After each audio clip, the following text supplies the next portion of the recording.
All right, module 12 video.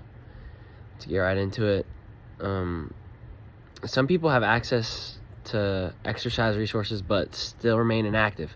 What psychological or social factors might explain this disconnect?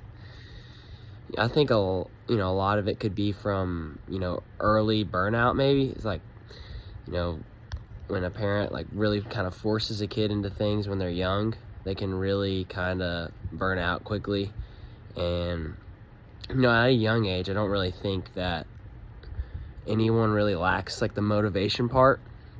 I mean, maybe there's certain levels to it, but once you're in, say for instance, the gym over and over and over again, and you don't want to be, then that kind of burnout can just psychologically just make you not like the sport, or may not allow you to not like what you really used to like doing just because you've been doing it so much.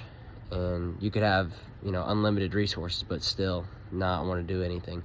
Next question. Many people start exercise programs but struggle to maintain them. Why do you think adherence is often more difficult than initiation? Because everybody wants things, but they don't want to put in the work to do it. I mean, New Year's is a perfect example. Everybody wants to say, I want to lose 50 pounds this year. I want to lose 20 pounds this year. And, they start out for 2 weeks, and it's like, things get tough at work and things get tough at home. And then they got to make time for this, got to make time for that. What's the first thing they drop?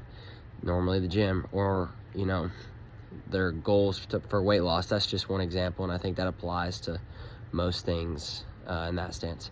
Next question. How might the design of exercise environment, welcoming versus intimidating, influence participation and consistency? I mean, I think it really depends on the person, but if you really want to get better, it's not going to matter what kind of environment you're lifting in. Some make it harder than others for sure, but truly, if you do want to get better, then I don't think it matters what kind of environment it's going to be. I know that can change from a girl and a boy, but speaking for myself and a lot of the people I grew up with, if you really want to get better, then you're going to go through regardless. Last question.